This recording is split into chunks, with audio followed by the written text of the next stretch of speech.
exactly reptiles. How do you guys feel about real reptiles?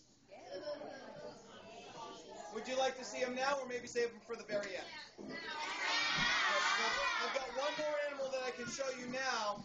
You know what, let's see one more animal now because it's an animal I'm not allowed to let you touch, like many of them that we have here that have been special guests. But then the reptiles, I'll let you all touch if you want to. Is that okay? All right, very good.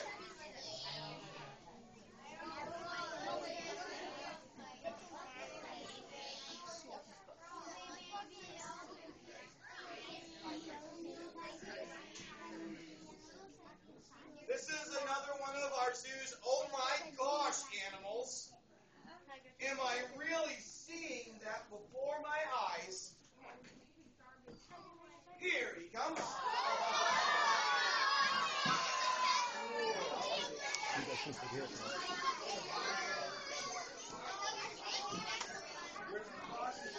All right. So this is Rocco. Whisper hi to Rocco. Look at you, young man. Okay? Rocco is a type of kangaroo. There are 58 different types of kangaroos. When I say kangaroo, you normally picture something near your head pretty tall that has arms out to the side and looks like it's boxing and can hop 44 miles an hour and jump over a school bus,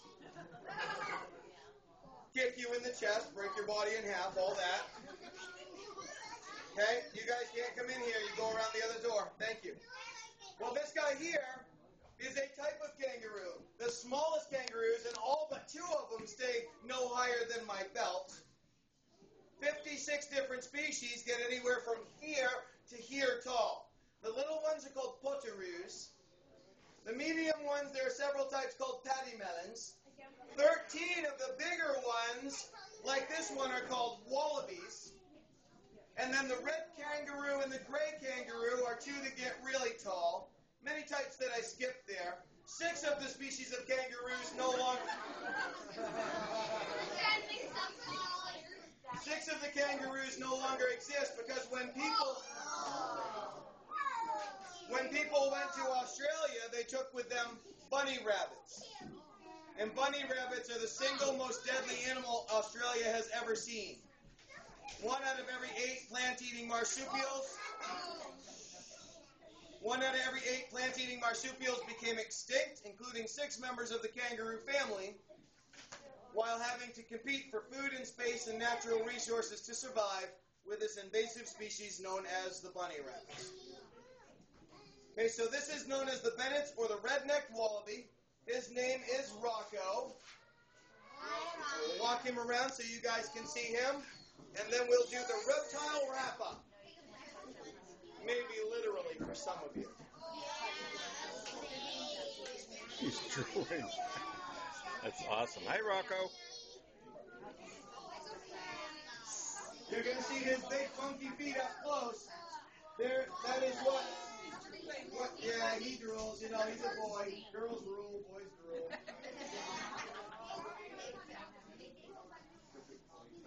He's got big pointy toes. That's why scientists call this whole family of animals that we call kangaroos in our language. We call them macropods. Macro means big and pod means foot or toe.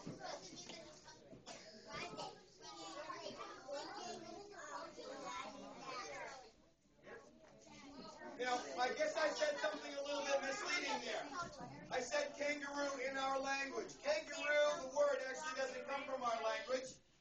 It was the word spoken by the Aborigines in response to the question of explorers from Europe who came to Australia and saw these things hopping through the fields and looked at the Aborigines and said, "What in the world are those? I've never seen anything. That's the freakiest looking bunny rabbit I've ever seen. What are those?" And the Aborigines would look back at them and go, "Kangaroo? Kangaroo?" Which means, "I don't understand what you're saying." So we decided to call them all kangaroos. One more in the background. There you go.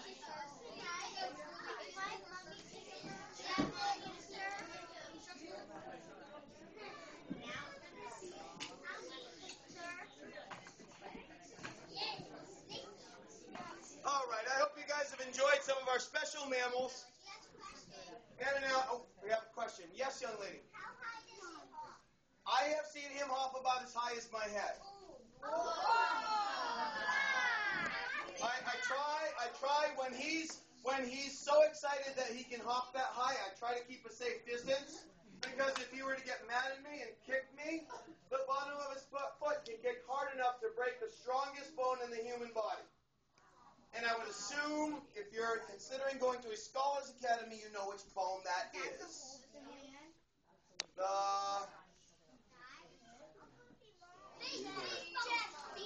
femur. Good job. Give it to me. You get special rights to come up here and help me with some of our small reptiles. Okay. I'm Derek. What's your name? Asa? You are a junior zookeeper. You know what a junior zookeeper does? Handle some of the smaller safe animals and clean up anything that poops. All right. So, here comes your little reptile.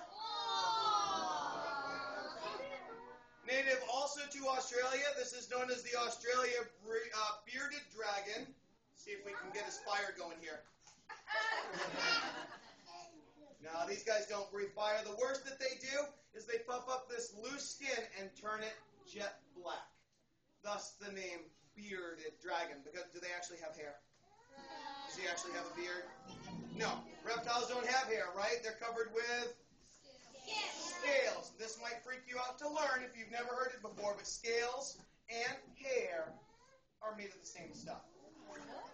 Scales and hair, feathers and fur, even your fingernails are made of exactly the same stuff as scales. Look at your fingernails. See how they're a little bit shiny? Like the scales of a reptile. Kind of hard, waterproof. It's made of a protein called keratin. We call it Mother Nature's plastic. So many things made out of it. Comes in all pretty colors and everything. Okay? So can I give you the bearded dragon? No. Go ahead and pick somebody to take your place then. All right. Okay, so here's what I want you to do. You're going to just kind of hang out here and become familiar with the bearded dragon. I'm actually going to have you hold it so that other people can touch it as they leave the room. How you want to do that, you don't want to stick the face of an animal at somebody. See if it, you don't want to hold it? No, I will hold it. It's just... I'm sorry, can you speak English? Can you not go... Just messing with him, just messing. If you were younger, I would never do that. It's a self-esteem thing, but you're a pretty confident young man. So, do you want to try it, or do you want to pick a girl? I guess I'll try. All right, I thought so. If I get too intimidated, I'll just... That's cool, no problem, okay? So, you want to basically lay it on your hand, like that. He's going to hang right... What are you doing, young man? Hey, Mr. Excited, go back down there. Thank you. Okay, on second thought, I guess I'll... Pick a girl. Pick a girl. This one right here? Yeah. Yeah, I know. She's all for it right here, okay? So you're going to have it basically hang onto your arm. You don't have to do anything, okay? It's just going to sit there just like that. Can you do it? It's going to hang on to you. It's going to feel a little bit pokey, but it's not going to hurt you.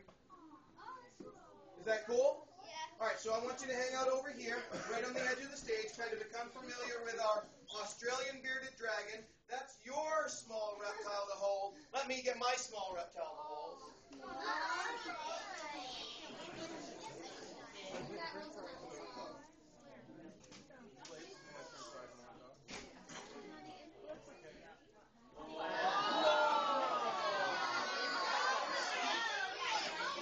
I'll find out from these python.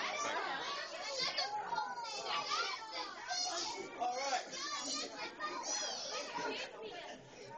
So this is Baby Chester. Say hi to Baby Chester. Now, quite honestly, like my 4-year-old daughter, my 4-year-old daughter is my youngest daughter, and I call her my little baby, and she's like, Dad, I'm a big girl. You guys can relate, right? You're 4 years old, you don't want to be called a baby. All right, well, thankfully he doesn't have any ears and he can't hear. But I've seen them get this big in about 4 years, 4 or 5 years. We don't know exactly how old he is. He was brought to our zoo from a place where he wasn't fed anything for 14 months. So there's no way to tell. I'm sure is quite a bit smaller than he should be for whatever his age is. But he can get much, much bigger. He's about as full grown as she is. All right, this guy right here right now is about 12 feet long, weighs about 60 pounds. His species, native to Southeast Asia, is the Burmese python. We have them a little closer to home now. They're the ones that are doing massive ecological destruction in the southern part of the Everglades and many parts of the southeast because of irresponsible human behavior and activity. These guys here grow up to be very, very large. The average size of one of these